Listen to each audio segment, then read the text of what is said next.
Admiral Arun Prakash. So you see, the whole situation now is we are looking at three broad components to the ongoing war-like situation. Three broad components. One component is that we are witnessing is, of course, obviously the military component. The second is the diplomatic, and the third is the political component. Now, if you look at the military component first, that is now we have been seeing firefights, we have been seeing the original escalation, as the Foreign Secretary Vikram Misri said 2 days ago, was on April 22nd when the Pakistan terrorists backed by the Pakistani state killed 26 innocent civilians. That was the original escalation, and whatever followed from the Indian side is only as a response to that.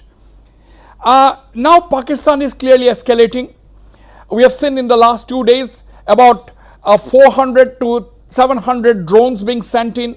It has been effectively neutralized to a great extent, but India has an advantage because it has been able to almost disarm Pakistani skies, because we have hit some of their radar installations, we have hit their air control and early warning systems, we have also hit their air defense systems. How do you read the situation, Admiral, and where do we stand vis-a-vis this conflict that we are seeing now? First of all, Wasbir, thank you very much for inviting me. My pleasure, sir. The situation is very complex, and information is being tightly controlled. So whatever we know is from the briefings which are held by the MEA, MOD, etc., or from channels like yours. But from the media, it's quite clear that India was responding to the brutal and massacre of innocent tourists in Pahalgam. It was a response, and it was a message to Pakistan that enough is enough, and it's time you stopped. This cross-border terrorism has been going on for many decades now, and India's patience has been stretched beyond limits. So this was a clear message to Pakistan that we will now no longer tolerate it, and we went across and hit 9 of their terror camps or terror training organizations. Now, whatever has happened after that is escalation on the part of Pakistan. Pakistan could have accepted this message and done something about cross-border terrorism, but they've decided to respond. And thus we have now entered what is commonly known as the escalatory ladder. In fact, it's quite bizarre now. We are into the 4th day of exchange of fire at various levels. If you go back to 1971, Pakistan had carried out a preemptive attack on 11 of India's airfields, and within hours we were considered at war with each other. Prime Minister Indira Gandhi had said the country is at war. But now for 4 days we've been seeing action and reaction, kinetic strikes on both sides. But still we don't know what is the actual situation on the ground. The difference this time is, as compared to 1971, that the international boundary has not been crossed physically. Whatever attacks, to the best of my knowledge, have been via air-launched weapons, guided weapons, fired or launched from our side of the international border or the line of control. Similarly, I think Pakistan has also been undertaking similar attacks. And the other, of course, what has actually crossed the boundaries is the drones or the unmanned aerial vehicles. So this is the state of affairs now. At some point of time, this escalation will have to be stopped. Otherwise, it could very well go out of control. Now, under what conditions, when will it stop, etc., is something that we can discuss. This depends a lot on the psychology, the planning on both sides, and the political will that is behind these actions. Let me throw that to Ambassador Rajiv Bhatia when the Admiral said that this escalation has to stop at some point in time. Ambassador Bhatia, this morning, today, in the last 12 to 18 hours, we have seen a lot of contacts. First, it was the US Secretary of State Marco Rubio speaking to the External Affairs Minister. He has also speaking to 2 people in Pakistan. One, of course, is the Army Chief Asim Munir and their Foreign Minister Ishaq Dar. Then we saw a statement from the Chinese calling for de-escalation, and then of course it is the Saudi Arabian Foreign Minister escalating the situation. I'm going to you. I am pleased to announce that India and Pakistan have agreed to a full and immediate ceasefire, said US President Donald Trump. This is Reuters has reported. This is a big breaking story at this point. The US President Donald Trump has said and just announced that India and Pakistan have agreed to a full and immediate ceasefire. This is what Donald Trump has said, and this is according to Reuters. So this is the big breaking story we are breaking at this time. It is 5:37 in the evening on the 10th of May. The American president has said that India and Pakistan have agreed to a full and immediate ceasefire, says US President Donald Trump. Let me go. I was talking to Ambassador Rajiv Bhatia. Ambassador Bhatia, let's go back to the panel. Ambassador Bhatia, how do you respond? What do you think of this? I thank you very much. I think Admiral Sahab wanted to say something in case, so yes. I can wait. Okay, Admiral Arun Prakash, your first comments on this report coming in. Just a tongue-in-cheek remark that much of what President Trump has been saying so far has not come true. So I think we should wait for confirmation from our own Ministry of External Affairs and MOD. Over to you, Ambassador. Absolutely. I take your point. Let me throw this to Ambassador Rajiv Bhatia. Trump has said that India, Pakistan has agreed for a ceasefire, but we have not heard from our government yet. Right. Thank you very much. Wasbir, you were absolutely right in delineating right in the beginning that those three dimensions, military, diplomatic, and political, would be a very good way to understand this ongoing and evolving conflict. Since there is no formal declaration of war, as Admiral Sahib pointed out, it probably would be best described as the ongoing conflict. We all know that this is a new kind of conflict in which soldiers, tanks, armored vehicles, and ships and submarines have not crossed the international border, and yet the two countries are engaged in combat. Confining myself to the diplomatic side, I would like first of all to say that war and diplomacy go hand in hand. When diplomacy ends, war begins. And when war ends, diplomacy resumes its work. So soldiers and diplomats are intertwined in their professions. Now here we are talking about the India-Pakistan conflict, and we are very clear that this has to be seen not just in the South Asian context, but in the larger global geopolitical context. I think first of all, it is a battle for the hearts and minds of the world. India has been far ahead of Pakistan in that regard. India's narrative making and outreach to the global community has been phenomenal, and this has been seen by the speeches at the political level and by a very high level of professionalism shown in the briefings that are being organized by the government. I think the central point, as Admiral Prakash pointed out, this conflict, at the heart of this conflict is the Pahalgam massacre. That was the initiatory thing, and India has responded and reacted to it.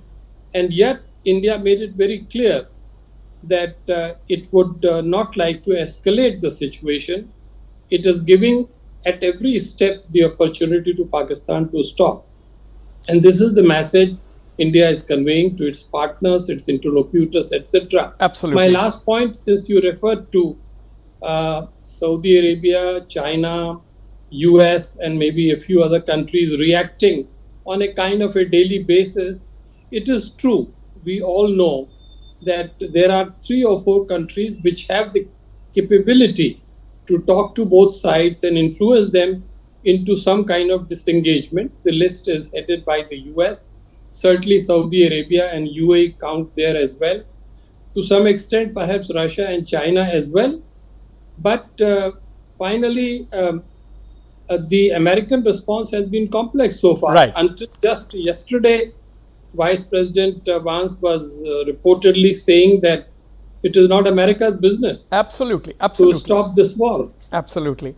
Now, these are exclusive reactions on Northeast Live. First, we got the reaction from Admiral Arun Prakash, a little bit of a taking it with a pinch of salt. Yes, that was but that was a tweet put out by Donald Trump, the U.S. president. We are yet to get a response from our government. We don't know what the Pakistanis have to say on this yet, and we are getting this response from Ambassador Bhatia. I'm going to you, General Lamba, but before that, the President Trump in his tweet started by saying that after a long night of talks by the United States, I am pleased to announce that India and Pakistan have agreed to immediate cessation of hostilities or an immediate ceasefire. And the operative part in the President Trump's tweet is that after a long night of discussions, long night of talks by the United States, the two nations, etc. Now, that's what the United States is claiming. Now, General Lamba, how, as a soldier, how do you look at this? Because both are nuclear states, and the escalation was too much. The hierarchy in Pakistan is somewhat ambiguous. The army doesn't really take full orders from the civilian government, so on and so forth. And it was looking really bad in the last 2 to 3 days. Thank you, Wasbir. In the backdrop of the comments that have come on so far, President Trump's comment and tweet are an entity by themselves and should be handled separately, because the situation on the border and situation between the two sides will not simply switch off and on based on these tweets. There is a huge process of escalation that is already underway.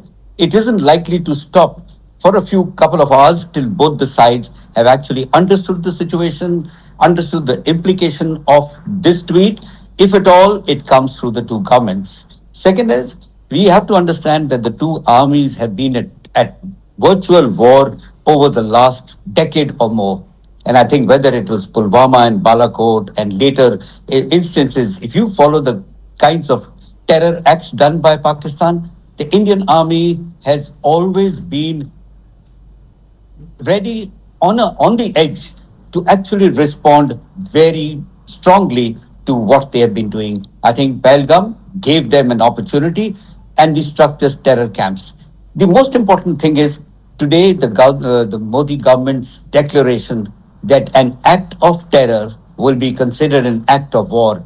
This is at about 4 o'clock in the evening, and I think it makes a huge sense and an impelling factor for Pakistan to understand. And I think this is a kind of a conditionality that if there be any de-escalation, it has to be understood that any further acts of terror will be acts of war. The last point, a quick mention on the nuclear aspect.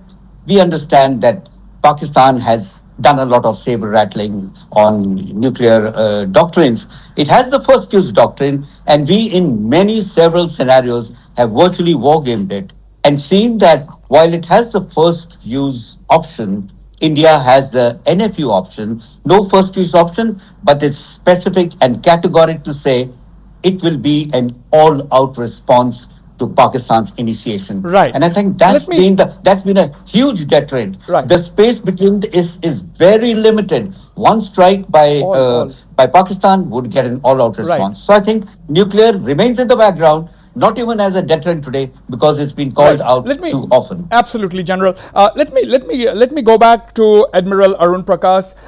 Admiral, today there has been a lot of policy thinking in the last 2 days. There has been fast forwarding of plans, etc. Now today, after a meeting between the Prime Minister, the Defense Minister, the Chiefs of Staffs, and yesterday night the External Affairs Minister also made NSA, of course, so on and so forth. Now an announcement has come today from sources close to the government that India has decided that henceforth any acts of terror within the country will be considered as an act of war. There is no need to declare war. We can immediately respond the way we feel like. So that's a policy shift. So what do you make of it? What do you think? Well, I'm glad to hear this, because this is something that should have happened about 30 to 40 years ago. Yes. Any action that anything that takes place in a foreign country like Pakistan, they recruit people, they train them, they arm them, and under cover of the Pakistan army, they are infiltrated across the border, clearly demarcated international border or line of control into India. Now, that by any definition is an act of aggression. It is our fault that we started calling it cross-border terrorism and trying to treat it as such.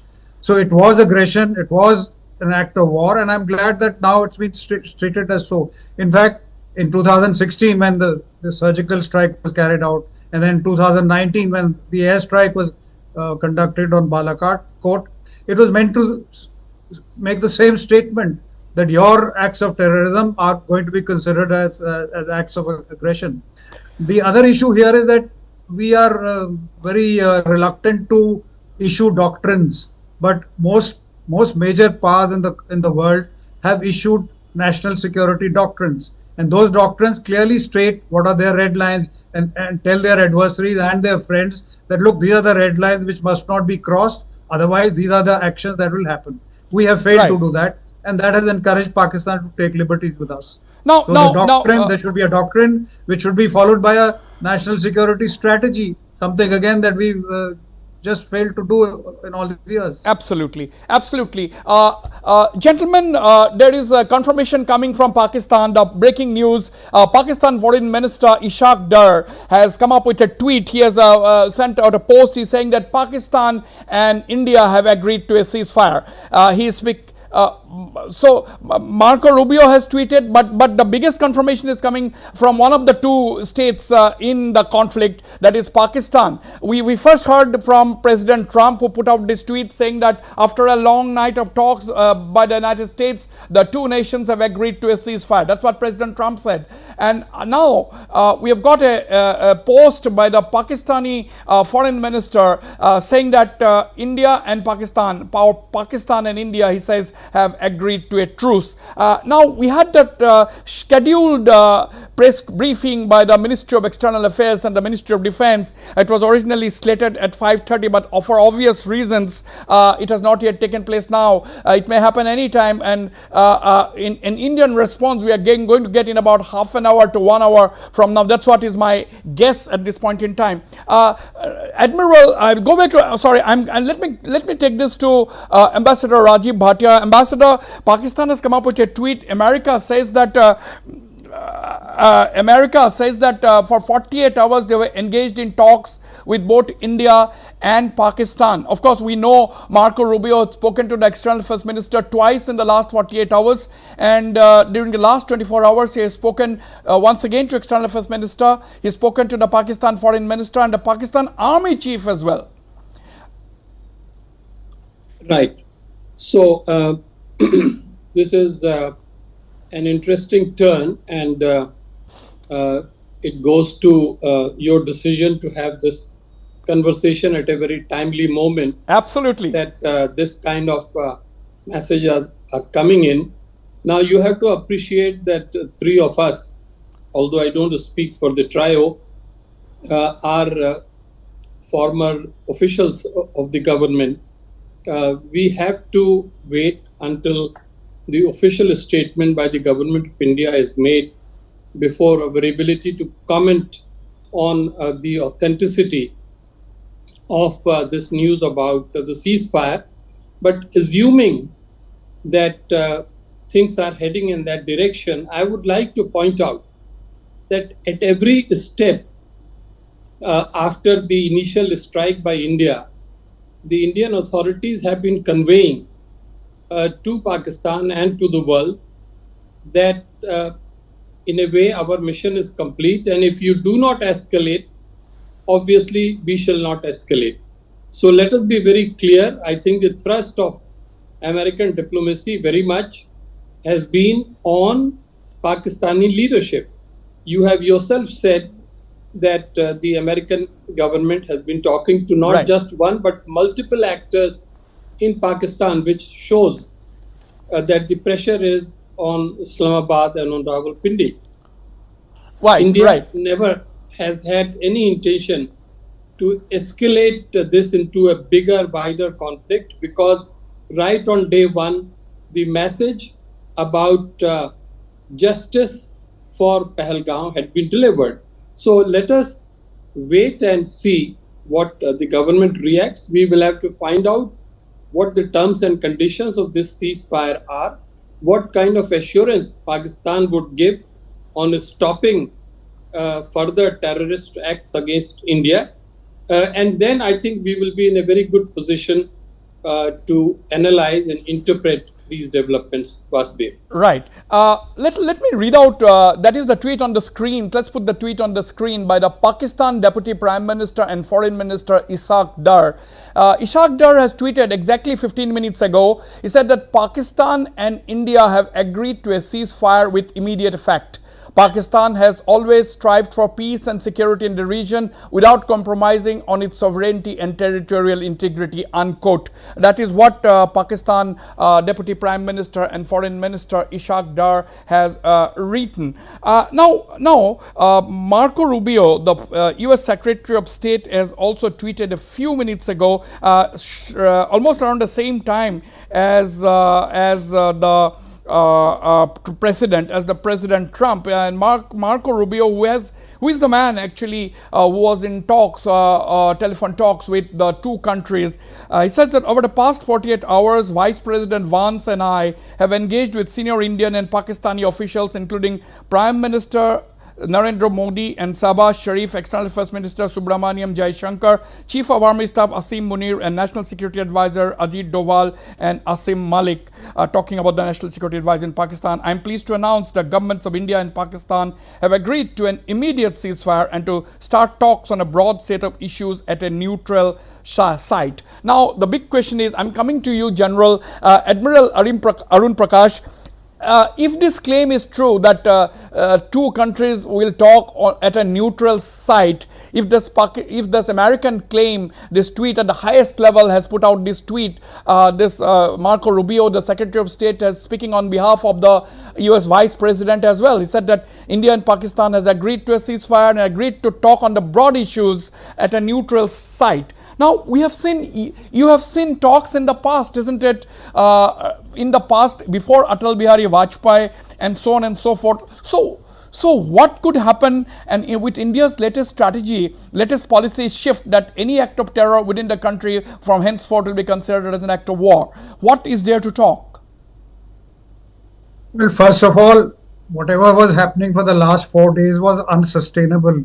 I mean, if things had continued to go the way they were, we would have reached a point of no return where two nuclear powers are facing each other and continuing hostilities with each other. Now, the irony here is that India has been saying all along that there will be no talks between India and Pakistan until Pakistan commits to no terrorism. Terrorism and talks don't go together. We have a distinguished diplomat here. He will probably elucidate on this little further. But whatever I've been reading in the last couple of days, Mr. Sabharwal, our High Commissioner to Pakistan, has written a couple of editorials in which it's quite depressing to read. He's saying that there is no space left for diplomacy, and the only thing we should look at is deterrence and coercion. Now, that's very disheartening, because two neighbors cannot live forever in enmity and hostility. So talks have to be there. Now, whether a third party is getting involved and India is going to accept it or not, but I think this is a welcome step that India and Pakistan are going to talk to each other instead of fighting with each other. That's my instant reaction. This is not the end of anything, because it could, if there's another terrorist attack, as India has already declared, we will respond in a very solid manner. So I think talking is something very welcome. We should start the talks, and then perhaps we can see how it goes. In the meantime, a ceasefire is another welcome development, that so far whatever has happened, we'll put a stop to it and get round to the negotiating table. Absolutely. Right. Now, I think we are cutting live to the Foreign Secretary. Vikram Misri is speaking there. Let's go live to our Foreign Secretary. Listen to him. General of Military Operations will talk again on the 12th of May at 1200 hours. Thank you. We missed that little bit. We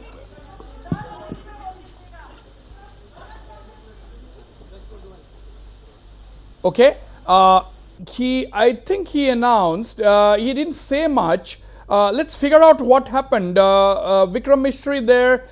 Brief statement which we couldn't hear, and then he went out. Let's just give me a moment to figure out what has happened. Okay, we'll come back to that. Vikram Mistry made a brief appearance, and the audio was not clear. Then I saw him walking out of that press conference podium. Anyway, so we will see what happens. Government press briefing on India-Pakistan conflict will happen only later. That's what I am gathering right now. Okay. Okay, Vikram Mistry has confirmed that beginning 5 p.m. today, ceasefire between India and Pakistan will begin. So it has begun. So it has already. So ceasefire has come into effect. That is what our country's India's Foreign Secretary Vikram Mistry had said, and he did not elaborate anything at all. Government announces ceasefire from 5 p.m. today. So ceasefire has begun. That is what is the big breaking story at this point. We want that on the screen. MEA has announced ceasefire, that there has been a ceasefire between India and Pakistan. Now it is confirmed. Okay. We'll go back to that. Vikram Mistry has come back. We'll go back to that. Let's have the audio very quickly. India at 15:35 hours earlier this afternoon. It was agreed between them that both sides would stop all firing and military action on land and in the air and sea with effect from 1700 hours Indian Standard Time today. Instructions have been given on both sides to give effect to this understanding. The Directors General of Military Operations will talk again on the 12th of May at 1200 hours. Thank you. Okay, now that there is the confirmation. Vikram Mistry it was a very, very crisp statement by Foreign Secretary. He said all operations, military operations on land, air and sea has ceased to be. There is no operation from 5 p.m. today. It has stopped. There has been a ceasefire. Instructions have been given to both sides, and he said that the Director General of Military Operations of both sides, India and Pakistan, will speak on the subject on the 12th of May. So there will be nothing much happening till the 12th of May. Ceasefire has come into effect. That is the big story. Ambassador Rajiv Bhatia, your comments now that we have got this confirmation from India, confirmation from Pakistan, and confirmation from the supposed mediator, that is the United States. I have 2 or 3 key points to say in response to your question. Clearly, now that it has been confirmed by New Delhi that ceasefire has gone into operation, it is a development that should be welcomed by all persons of reason, because it's rare for 2 neighbors having nuclear weapons to be engaged in the kind of combat that we have been engaged for the past several days. It was very much walking on a very risky path, and it was clear that the longer we shall travel on that path, the more difficult it would be for us to revert back to normalcy and security. My second point is that celebrations should be held back. We should be very realistic. We should appreciate that clearly, as a result of sustained American pressure, Islamabad seems to have accepted the idea that there is no need for further escalation by them. It does create an atmosphere suitable for some kind of a dialogue at some place. we will have to see as to where that takes us. And our third point is clearly this announcement shows that diplomacy will find more room, more space once again. It will have to be decided as to what would be the purpose and mission of that dialogue.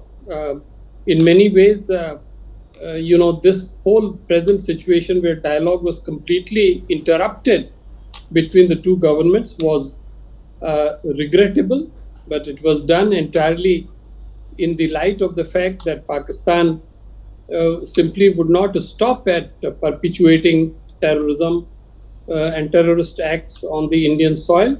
So, yes, it is a welcome development, but we should stay on our guard. Right. We should remain cautious. Okay, let me go to let me go to General Lamba.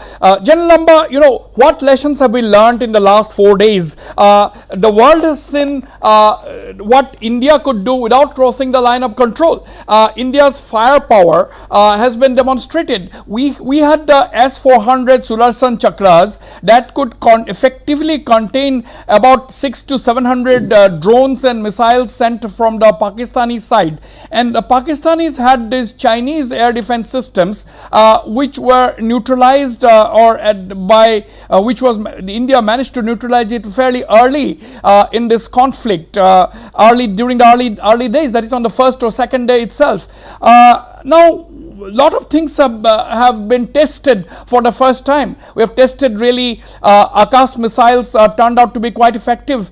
That is one. Two, our S-400 that was procured by Prime Minister Modi in 2018 at a whopping $5.43 billion. That was a huge deal. America at that point of time threatened sanctions against India, that if you procure this weapon, we will impose sanctions. But we were proved right, and that was what saved us to a great extent. So, what do you make of the last 4 days of battle, if I may use the word? Wasbir, I'll pick up one point. I'll pick up of the last conversation of the Foreign Secretary, Mr. Misri, and that was about the DGMO to ensure that whatever happens till the 12th of May, they would review the situation. Now, I want to explain, this is a process of the hotline being used between the DGMOs of both armies, and since this was functioning as part of my system, it's been actually active throughout these 3-4 days, except that it wasn't meeting anywhere. It wasn't achieving any aim. But this is the process where, when the diplomatic negotiations come through, the military takes over to ensure the process of de-escalation. And the DGMOs are there responsible to ensure no movement or indications of continuing violation of the peace that has been declared should happen. So that's the big role, and that when he said the DGMOs were now implemented. One more point before I come to the lessons which have come out. This is a peace that's come out fairly early, good for both sides. But I only want to caution that we have been through it for decades. We have a strategy, a mentally capable response system, but we've not ever formalized what came out at 4 p.m. from the Modi government's announcement, which I quoted in my first answer, that every act of terror will be considered an act of war. I think we need to insert these conditionalities in any agreement that we sign consequent to this. So coming to peace is one, but the more delicate portion and the sensitive part is ensuring this does not recur, and to prevent this recurrence, we must put it down and document these arrangements. I can go back to 1971, where the prisoners were caught. I was in the war as a second lieutenant. The prisoners who got caught 95,000 and given back. So I think we need to be resolved that this would not happen. And lastly, 3 quick lessons that have come out. First, that a war can escalate without crossing a border. 2, terrorism can be dealt with from within your own border if there is political will and the army capability. And third, that the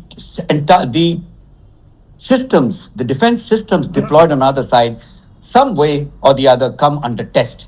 And we've seen really that some systems, except your own, where you continue a huge process of evaluation, testing, and then induction, 90% of them now Atmanirbhar, Right. through Atmanirbharta.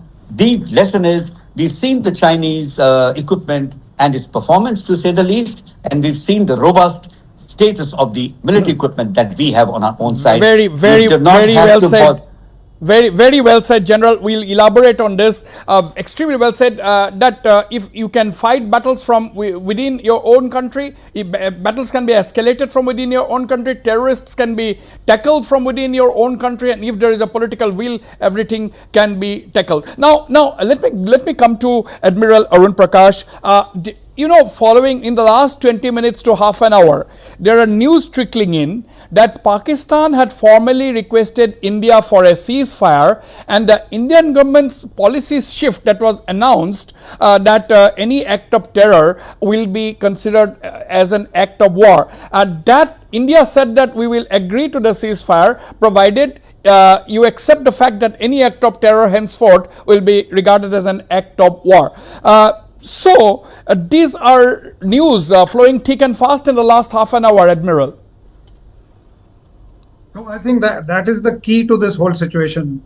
That India's action post Pahalgam was meant to send two messages. One was retribution or revenge for public consumption, for political pressures and so on. But the more important message was of deterrence.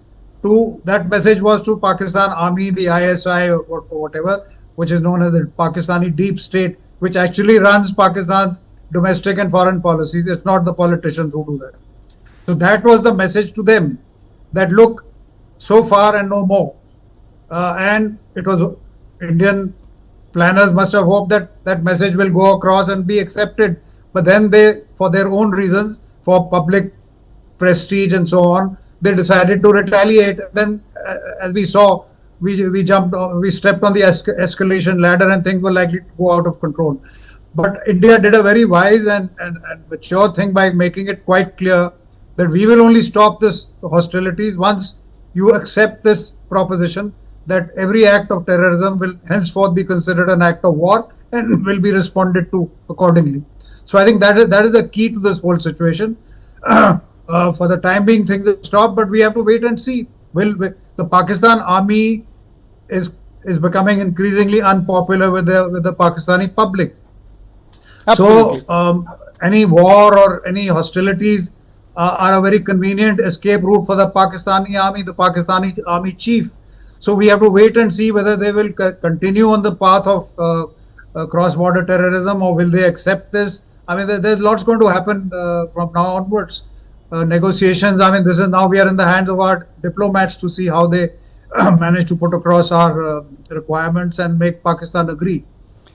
That brings me to Ambassador Rajiv Bhatia. Ambassador Bhatia, reports are coming in now. We are getting reports that it was around 3:15 to 3:30 that Pakistanis have called Indian authorities via the United States we request for put up a formal request for a ceasefire, and India said that henceforth we will agree to a ceasefire provided you agree that any act of terror in the future will be regarded as an act of war. I will take your response on that, but give me 10 seconds for a quick commercial break.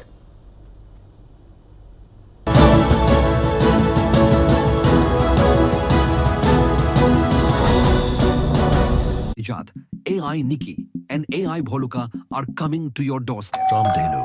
এক্টিংত তুমি একেবাৰে hit এতিয়া ৰান্ধি দেখুৱা super hit গপছত মই ৰান্ধি দেখুৱাম আছে নহয় দ্য বেষ্ট এভৰিডে মছলা প্ৰতিদিনৰ ৰান্ধা এভৰিডে মছলা দেখৰ সোৱাদ दीवार पे कितना डैम्प है यार, पिलर में भी फ्रैक्चर। मैं तो नाम वाला सीमेंट ही लाया था, किसी काम का नहीं निकला। सीमेंट सिर्फ नाम वाला हो तो घर हॉरर स्टोरी बन सकता है, इसीलिए लाएं काम वाला सीमेंट। ब्लैक टाइगर सीमेंट का सुपर फाइन बॉन्ड और हाई कंप्रेसिव स्ट्रेंथ बनाए घर का कोना कोना मजबूत। ब्लैक टाइगर सीमेंट, कमाल का काम, टाइगर है नाम।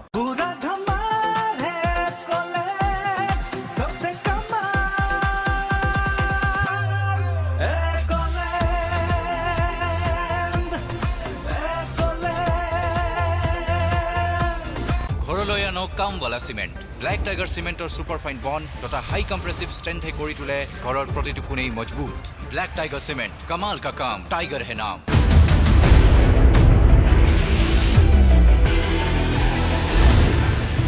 Evening Express every day.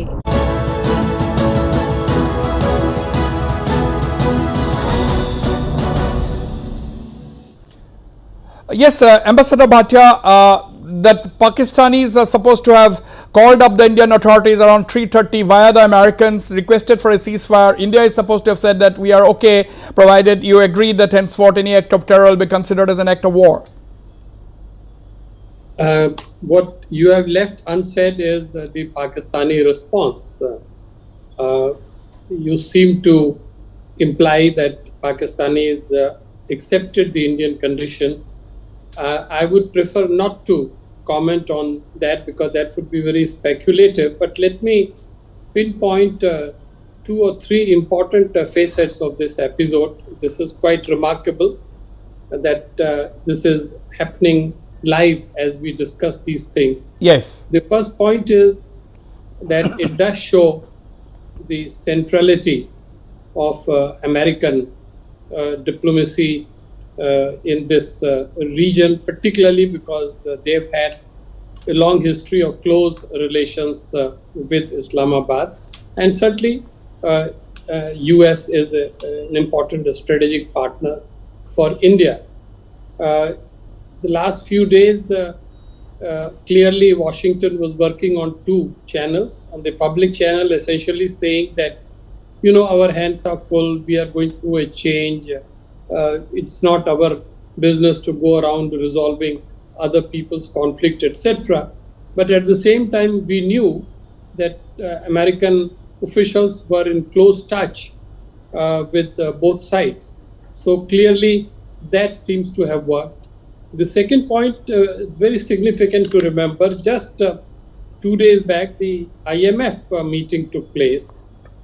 And there, the question was whether to allow, some loan to Pakistan, a proposal on which India abstained. People at that time raised the question as to why India did not object to it or oppose it. And it was pointed out that IMF rules do not permit it. So clearly, when the loan was sanctioned, it is quite possible that at that very moment, some give by Pakistan may have been wrested by the US.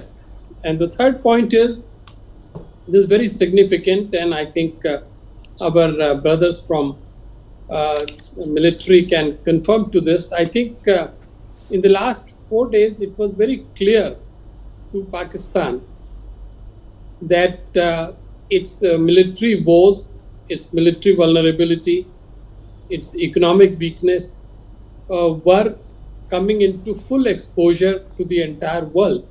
Yes. Their drones were being neutralized so effectively in this new phase of war.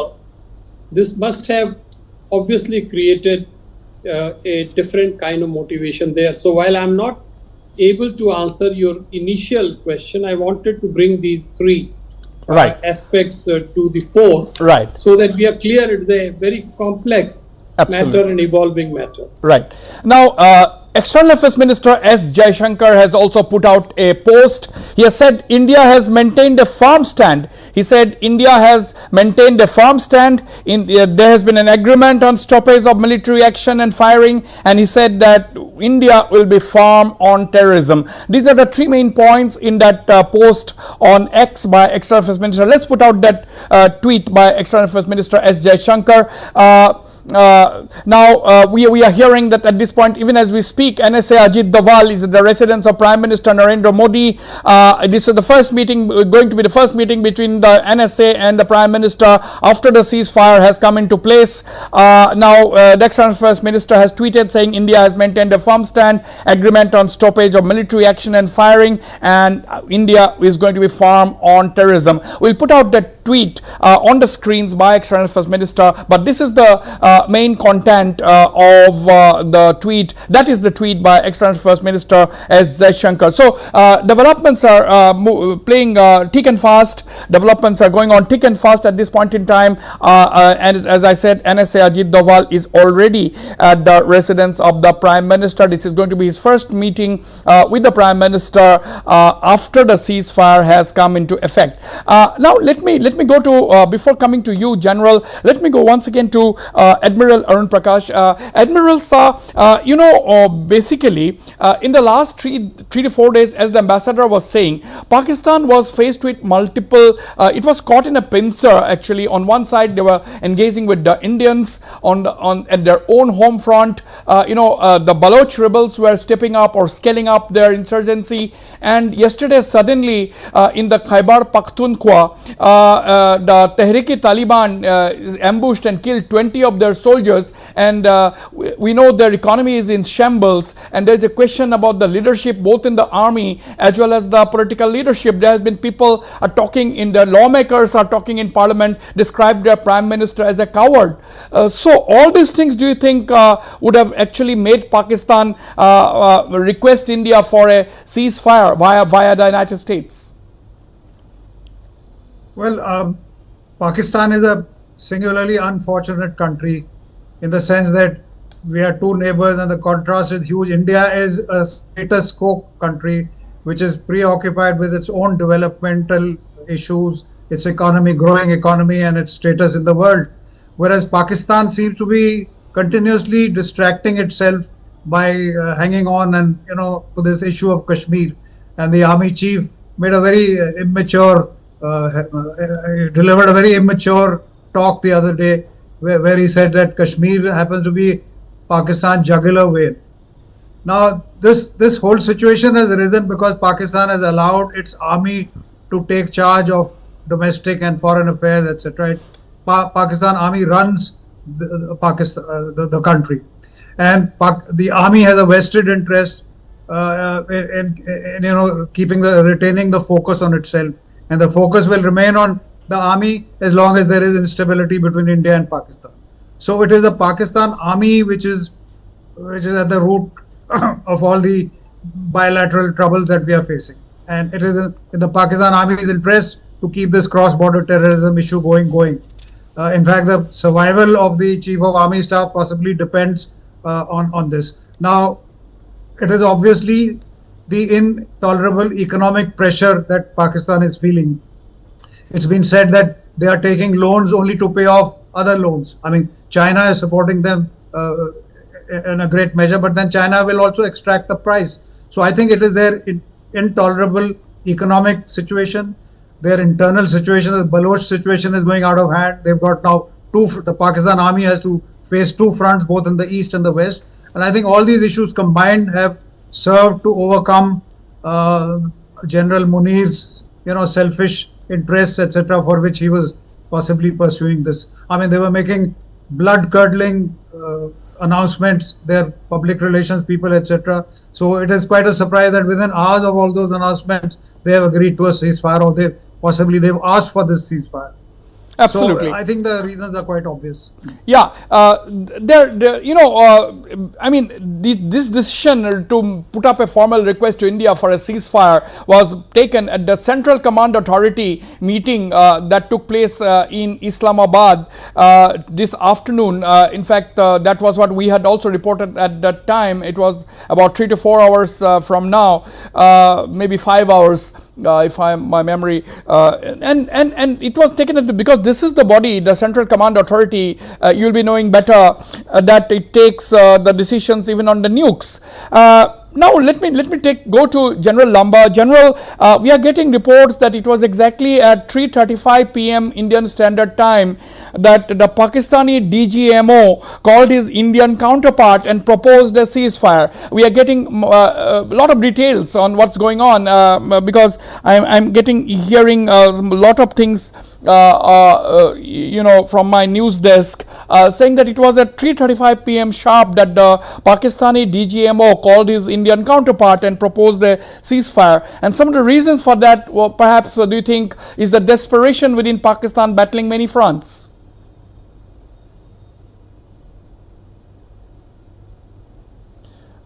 General, you have to switch on your mic. Switch on. Sorry for that. Yes. So two things have happened simultaneously as they should have. While the proposition from the army chief went out to India through the DGMOs, simultaneously the Pak High Command did approach, the US authorities to help dissipate the situation. So I think these would have happened simultaneously because, as you rightly said, the decision and the statement from Mr. Mistry, the Foreign Secretary, has just come out a little while ago when we started this conversation. So to cover that gap and to ensure that no further deterioration or escalation takes place, it's a process. The first line of contact is the DGMOs, like I explained briefly, and there is enough respect that's been given over the years to say that any respect, any statement or request made on this is honored by both the chiefs and the countries. Second, there is a very firm message in the foreign minister, what he's given for it. This message that India stands firm and India stands firm of terror. I think these are two statements which cannot be underplayed. The message is to the political leadership and the message is to the military leadership that India is firm and India is firm in its stand. I think these two complement each other, that while a political and a diplomatic resolution is being worked out, the military also understand there is a desire, and this could hasten the process of de-escalation. One more point that I want to make is, as far as the command authority is concerned, which is headed almost by the chief himself and also by the DGISI, who happens to be the NSA today, the nukes would have been discussed. But I think for the reasons I put across, the limitations in usage of this instrument of war are very limited. There is no space and would have been simply put aside in finally deciding that this war must stop. Right. Balochistan was a serious concern with Pakistan, which compelled them to agree to pull themselves out of this war. And if we saw what was happening today in the afternoon, they showed live the videos of the Baluchis striking Pakistan forces in various areas of Balochistan, causing havoc on them. Lastly, I think we need to understand that a political message in the case of Pakistan is essentially to the political leadership and as much to the military leadership, because the leadership is more with the military than with the political leadership. And this is where this kind of a messaging and decision making would work to de-escalate the situation.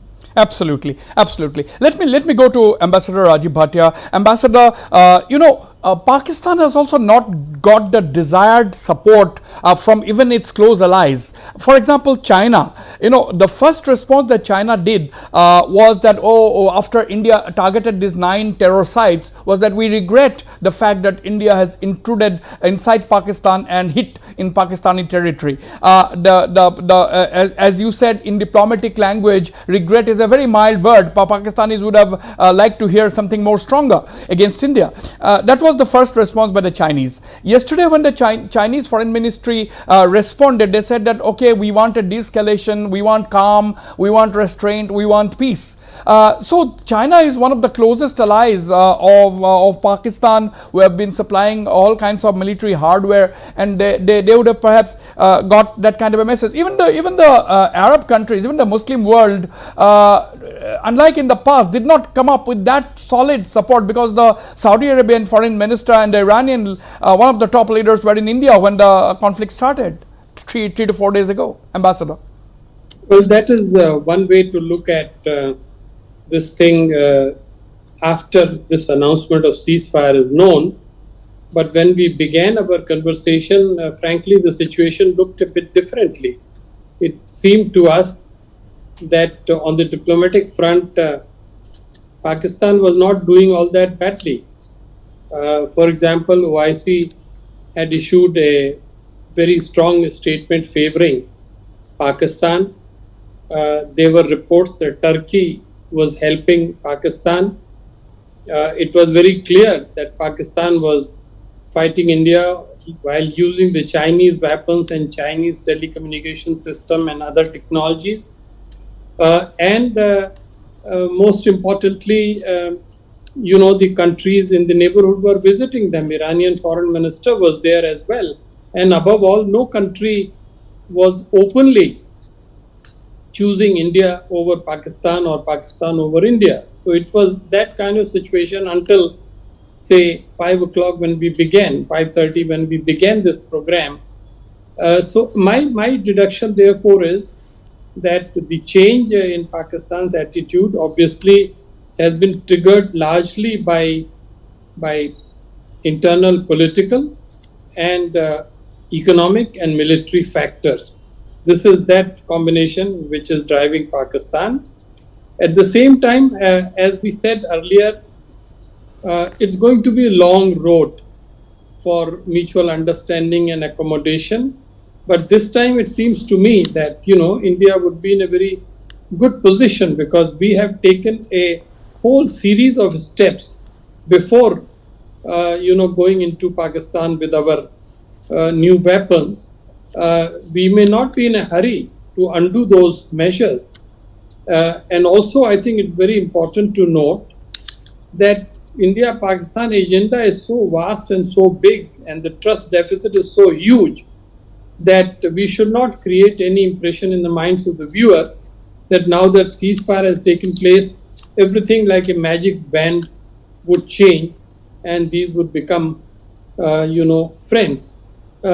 India-Pakistan story will continue. We are relieved that they will not be speaking to each other through missiles and drones, that they would be speaking through intermediaries or through their diplomats. But that is going to be a long and arduous conversation. Absolutely, absolutely. Gentlemen, it is not always that I get a panel like I have today. The esteemed panelists said that I'm really lucky today. I will leave you in just about half an hour, not more than that. Let me go to Admiral Arun Prakash. Admiral, you have written this very nice article, very interesting, a measured response in the initial response to India, India's initial response after Pahalgam, where you said that, revenge, as the old French this says goes, is a dish best served cold. That's what you picked up. Is revenge is a dish best served cold. Now do you think we have taken revenge at the end of the day? Finally.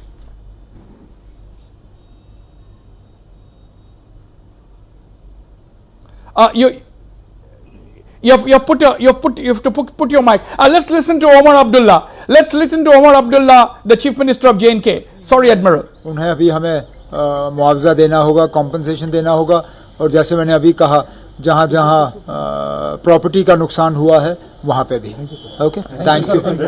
Okay, we'll put that full bite. We'll play that full bite soon. Yes, Admiral, do you think we have finally had our sweet revenge on Pakistan and their terror friends? As I said earlier, and as I wrote in that article, revenge is only to assuage public opinion and ward off political pressure. The actual message is of deterrence, which has happened now. The announcement that you told us that any act of terrorism will be taken as an act of war.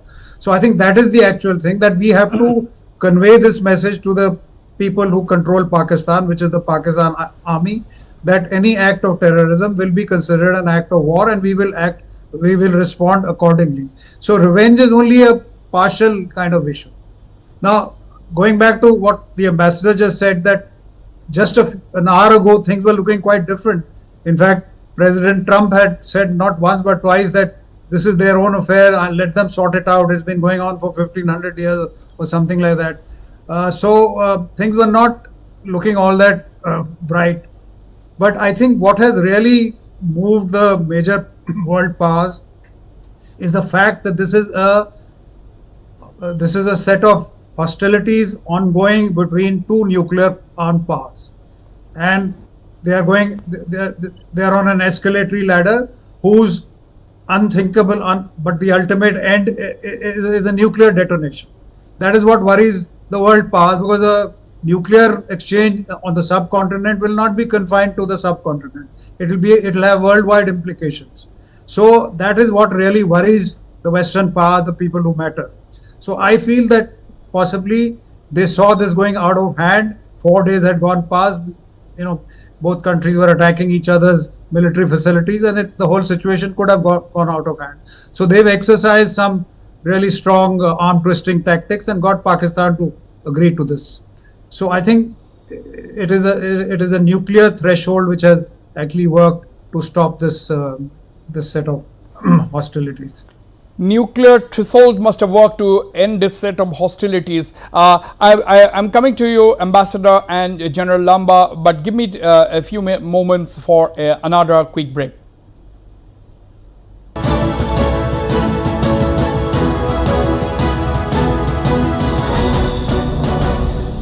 You are watching Northeast Live, the region's এইখন ৱালত কিমান damp আছে ভাই, পিলাৰটো fracture আছে, কিন্তু মইতো নামৱালা cement ব্যৱহাৰ কৰিছিলো, কিন্তু তাৰ দ্বাৰা কোনো কাম নহল। সিমেন্ট মাত্ৰ নামৱালা হলে ঘৰ হৰৰ ষ্টৰী হৈ যাব পাৰে, সেয়ে লৈ আহক কামৱালা সিমেন্ট। ব্লেক টাইগাৰ সিমেন্টৰ সুপাৰ ফাইন তথা হাই কম্প্ৰেছিভ ষ্ট্ৰেংথে কৰি তোলে ঘৰৰ প্ৰতিটো কোণেই মজবুত। ব্লেক টাইগাৰ সিমেন্ট, কামাল কা কাম, টাইগাৰ হে নাম। এক্টিঙততো তুমি একেবাৰেই হিট, এতিয়া ৰান্ধি দেখুওৱা ছুপাৰ হিট। গপছত মই ৰান্ধি দেখুৱাম, আছে নহয় দ্য বেষ্ট এভৰিডে মছলা, প্ৰতিদিনৰ ৰান্ধা এভৰিডে মছলা, দেশৰ সোৱাদ।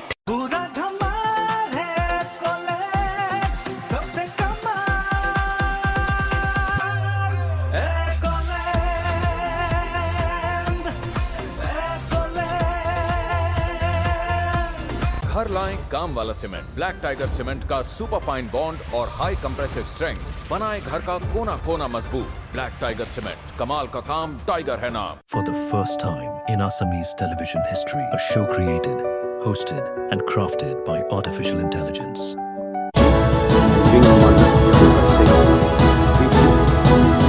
With that, I hand over the floor to. But let's listen to what Foreign Secretary Vikram Misri said while announcing the ceasefire between on the conflict. Let's listen to Foreign Secretary Vikram Misri once again. Director General of Military Operations of Pakistan called the Director General of Military Operations of India at 15:35 hours earlier this afternoon. It was agreed between them that both sides would stop. Defense Ministry briefing. This is the MOD briefing. Let's cut to that. Yes. Details of these have been shared with you over the past few days through our various press briefings. What has also happened is that there is a significant amount of misinformation that is being undertaken from the other side. And as a professional military organization, we thought it is also our duty to dispel those misinformation aspects, as also state the facts of the case as they stand. Towards that, I will now hand over to my colleague, Colonel Qureshi. नमस्कार। अब मैं आपको पाकिस्तान की miss information campaign के बारे में अवगत कराऊंगी। पहला, पाकिस्तान ने यह क्लेम किया कि उसने अपने JF-17 से हमारे S-400 व ब्रह्मोस मिसाइल बेस को नुकसान पहुंचाया, जो कि बिल्कुल गलत है। दूसरा, उसका ये भी मिस इन्फॉर्मेशन कैंपेन था कि हमारी एयरफील्ड, जो कि सिरसा, जम्मू, पठानकोट, भटिंडा, नलिया और भुज में है, ये उसका मिस इन्फॉर्मेशन भी बहुत गलत है। तीसरा, पाकिस्तान के मिस इन्फॉर्मेशन कैंपेन के मुताबिक हमारे एम्यूनिशन डम्प्स जो चंडीगढ़ और बियास में है, उसका डैमेज हुआ, यह भी बिल्कुल गलत है। हमने आपको मॉर्निंग ब्रीफिंग में बताया था विद फैक्ट्स एंड फिगर के साथ कि ये सारी चीजें बिल्कुल सही सलामत हैं। अब मैं आपको बताना चाहती हूँ कि पाकिस्तान के एक प्रेस कॉन्फ्रेंस में ये बात की गई थी कि उनके सीनियर मिलिट्री ऑफिसर्स जो कि पूरी तरह से ये भ्रामक है और तथ्यों से दूर है कि पाकिस्तान की ओर से ये झूठा आरोप भी लगाया जा रहा है कि भारतीय सेना ने मस्जिदों को नुकसान पहुंचाया। मैं इससे बिल्कुल स्पष्ट करना चाहती हूं कि India is a secular nation और हमारी सेना भारत के कॉन्स्टिट्यूशनल वैल्यूज की एक बहुत प्यारी झलक है। इंडियन आर्म फोर्सेस ने पाकिस्तान को बहुत भारी नुकसान पहुंचाया, उनके मिलिट्री इंफ्रास्ट्रक्चर्स को, चाहे वो लैंड एसेट्स हो या फिर उनके एयर एसेट्स। यही नहीं, इंडियन आर्म फोर्सेस ने पाकिस्तान की एयरफील्ड्स स्कर्दू, जकोबाबाद, सरगोदा और बुलारी को बहुत नुकसान पहुंचाया। इसके अलावा पाकिस्तान के air defence system, radar system, उनको भी एयर स्पेस में अनटेनेबल किया। यह भी बताना चाहती हूं कि लाइन ऑफ कंट्रोल के पास पाकिस्तान के command and control, logistic installations और उनके मिलिट्री इंफ्रास्ट्रक्चर, मिलिट्री पर्सनल का इतना भारी नुकसान हुआ कि पाकिस्तान की ऑफेंसिव और डिफेंसिव कैपेबिलिटी को नष्ट कर दिया गया। अंत में मैं फिर से ये बात दोहराना चाहूंगी, इंडियन आर्म फोर्सेस पूरी तरह से तैयार है, सतर्क है और भारत की संप्रभुता और अखंडता की रक्षा के लिए पूरी तरह से कमिटेड है। धन्यवाद। जय Hind. Okay, that was the MOD briefing. We will go back to that briefing once again. Spreading a misinformation campaign, as we have seen for the last few days.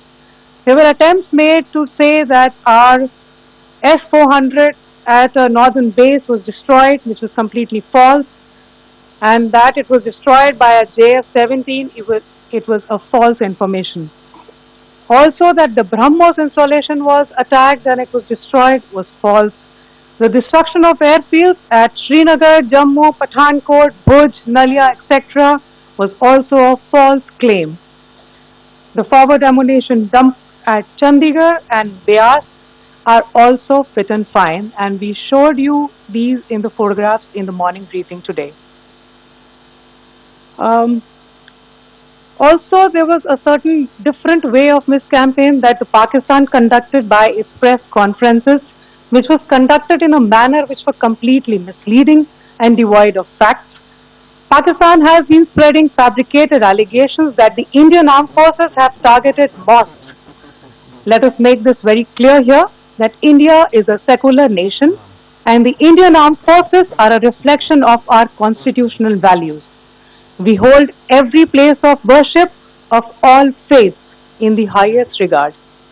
Our operations have been aimed exclusively at terrorist camps and facilities being used for anti-India activities.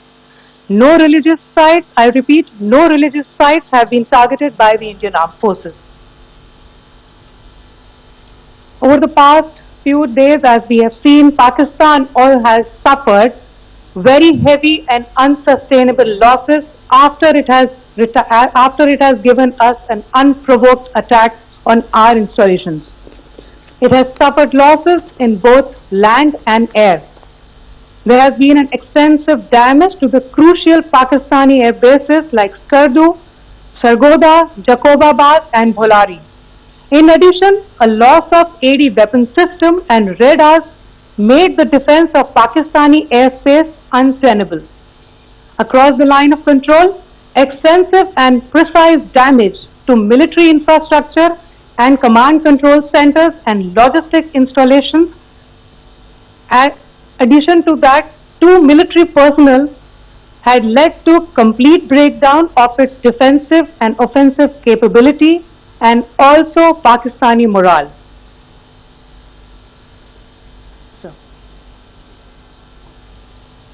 In conclusion, let me reiterate that whilst we will be adhering to the understanding that has been reached today, that is the Indian Army, the Indian Navy and the Indian Air Force, we remain fully prepared and ever vigilant and committed to defending the sovereignty and integrity of the motherland. Every misadventure by Pakistan has been met with strength and every future escalation will invite a decisive response. We remain fully operationally ready to launch whatever operations may be required in defense of the nation. Thank you very much, ladies and gentlemen.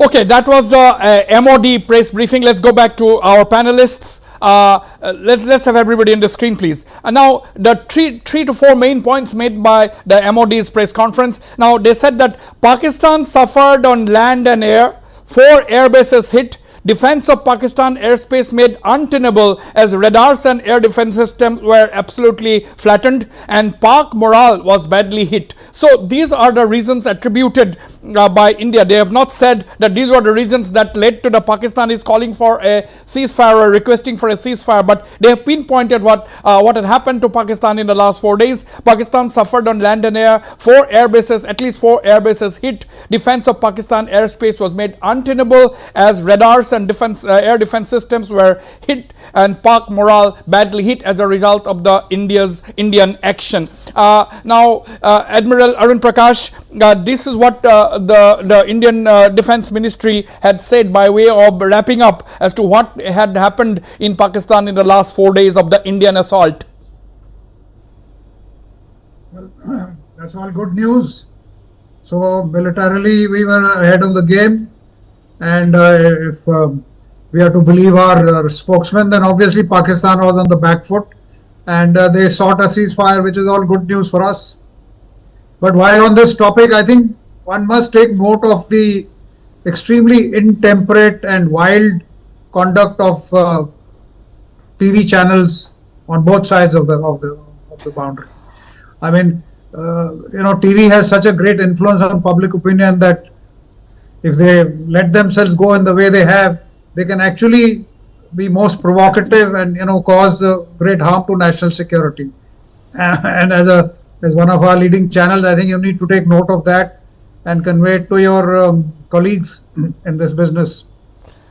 Absolutely, I take note of that, but we have been trying to be as restrained as possible, going for official confirmation of things. Thank you very much for your point in any case. Before I come to the diplomat for his wrap-up comments, let me go to you, General Lamba. These are the 4 points that the MOD spokespersons have said. As I said, you have heard that. So what are your thoughts? These are some of the reasons that had led Pakistan to request formally for a ceasefire. I think while these 4 reasons have been spelled out by the MOD spokesman, the perspective is much larger. The kind of projection that India has done in its political resolve for the first time in this direction against terror, and the military resolve and the actions this way taken after being fully prepared equipment-wise, is the larger fear that had impelled Pakistan to rethink its ability to keep up. And I think that's where it is going to make a difference. There are two major reasons. Pakistan has always had the support of the United States, and United States has shown its interest in de-escalating between both the countries. But my point is, not always is America's interest in interest of both the countries. It could be interest of one country, but need not be interest.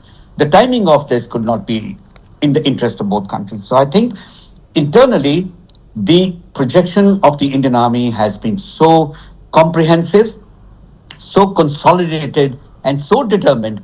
The mere briefings that have come out, and I think for the first time in our 50 years of wearing this uniform, we've seen how the dissemination of a political will down to the military service chiefs and the CDS, the dissemination down to the commanders, and passing the responsibility for response to the military services, is happened a different way.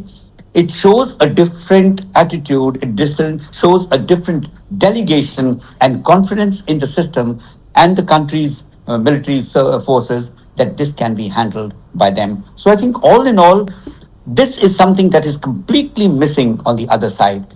And if anyone were across on the Pakistan side, this correlation is psychologically very damaging to people on the side of the adversary, which has believed in terror and experienced this kind of, shall I call it, a very mature, very consolidated, yet a very restrained response with the threat of escalation anytime.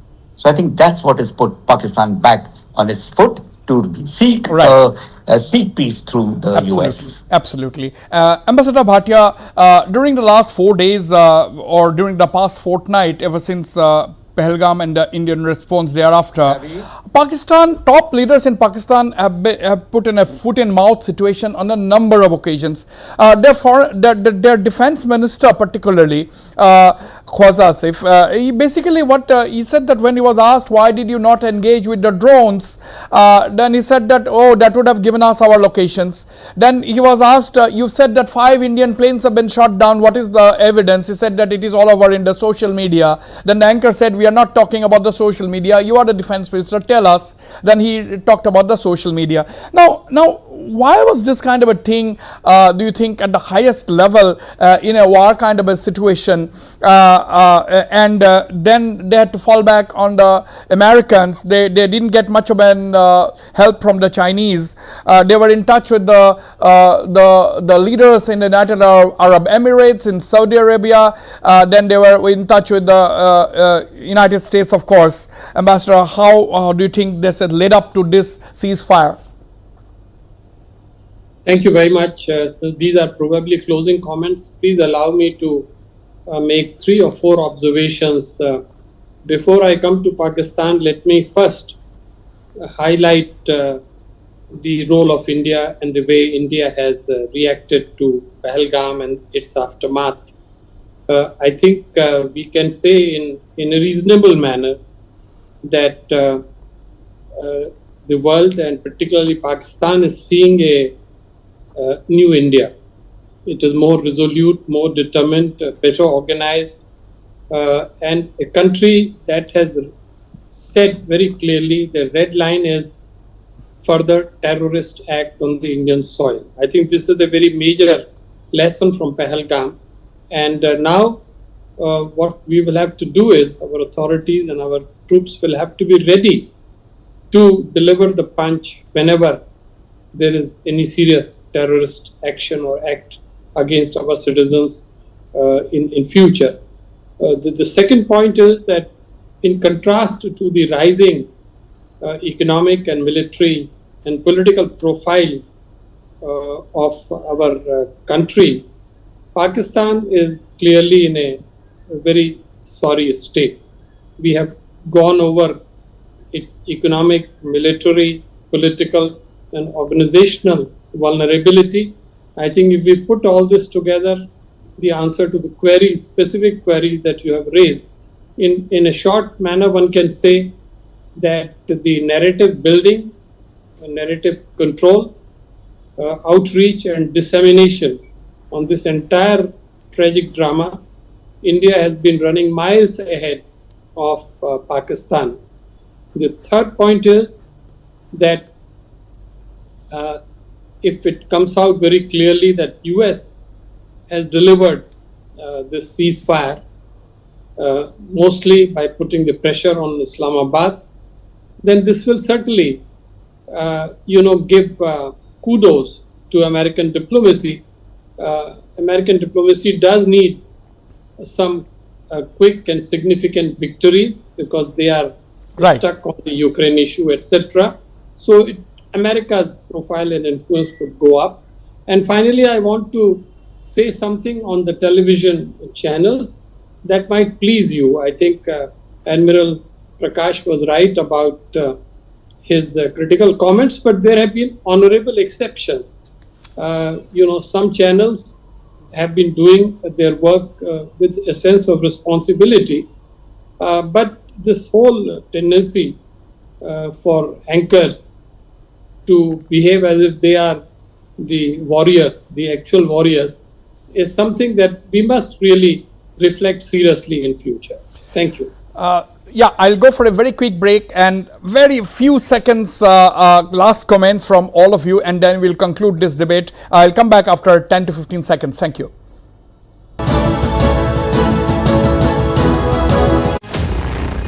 are watching এইখন ৱালত কিমান damp আছে ভাই পিলাৰটো fracture আছে কিন্তু মইতো নামৱালা cement ব্যৱহাৰ কৰিছিলো কিন্তু তাৰ দ্বাৰা কোনো কাম নহল সিমেন্ট মাত্ৰ নামৱালা হলে ঘৰ হৰৰ ষ্টৰী হৈ যাব পাৰে সেয়ে লৈ আহক কামৱালা সিমেন্ট ব্লেক টাইগাৰ সিমেন্টৰ সুপাৰ ফাইন তথা হাই কম্প্ৰেসিভ ষ্ট্ৰেংথে কৰি তোলে ঘৰৰ প্ৰতিটো কোণেই মজবুত ব্লেক টাইগাৰ সিমেন্ট কমাল কা কাম টাইগাৰ হে নাম হেল্ডি খোৱাৰ চইচ হে সঠিক তেন্তে পি খোৱা তেনে পোৱা নহয় কিয় ভাবিছেনে হেল্ডি পি খাবলৈ কেতিয়াবা হ'ব নে যদি ভাব কেতিয়া হেল্ডি হৈ থকাৰ বাবে হেল্ডি খাদ্যৰ লগতে হেল্ডিভাৱে পি খোৱাটোও জৰুৰী ৰিয়েল প্ৰতিটো সুহাত হেল্থ ৰিয়েলৰ 1 লিটাৰ পেকত এতিয়া লাভ কৰক ৰিয়েল 250 ml 30 টকাৰ পেক বিনামূল্যে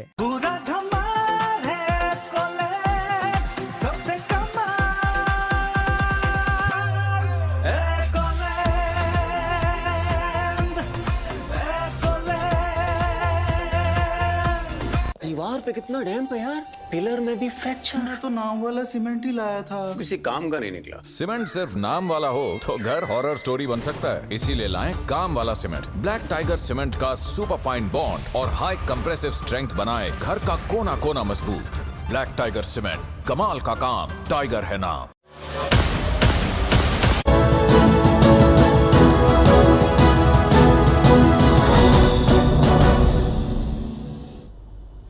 Admiral, straight question.